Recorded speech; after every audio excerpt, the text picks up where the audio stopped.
everybody, it's Crystal Lee again, and in today's video we'll be talking about the different food options you can choose from for your very own Disney fairy tale wedding cruise.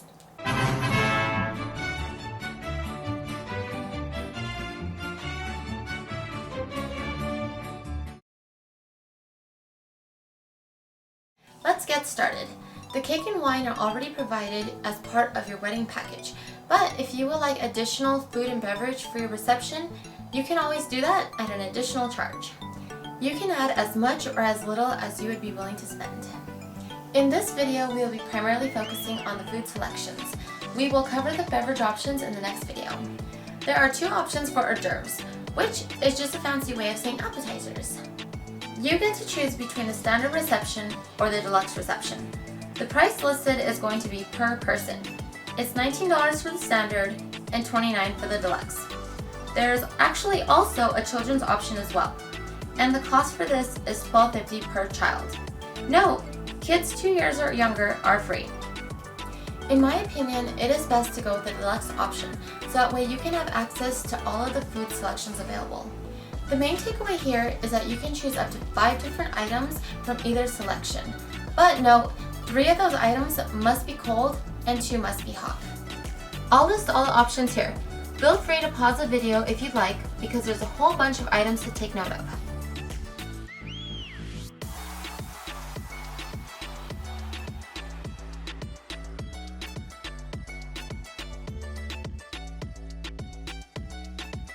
Besides the wedding cake that is already included, you can also add on other dessert options for your reception. This also follows the same format as the appetizers, where you can choose up to 5 different items. You can choose from a standard list, which is $17 per person, or you can go with the deluxe list, which is $22.50 a person. These prices are set regardless if you're an adult or a child. Again, I'd recommend going with the deluxe list so you can have access to all the options. I'll go ahead and list all the options here. Feel free to pause this part of the video if you need as well.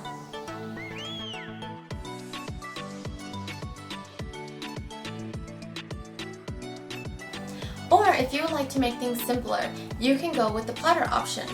These are already pre-made and pre-selected. And hey, that will also save you the headache. These options I will also put on the screen for you to see.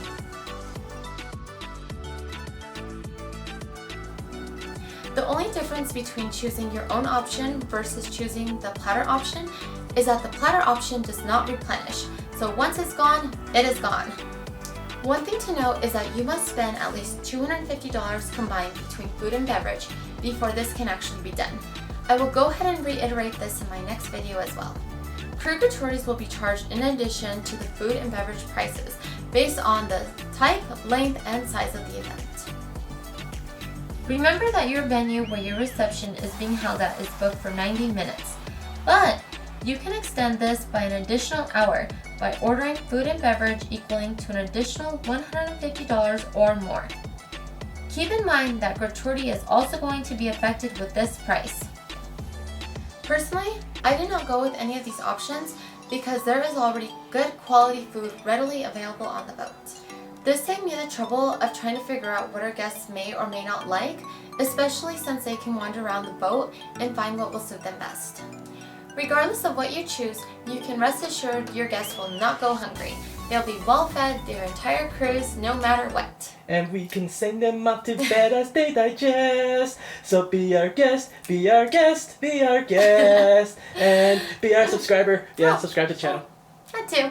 Well, remember, my name is Crystal, and we're here to get your wedding plans on cruise control. We'll see you real soon, pal.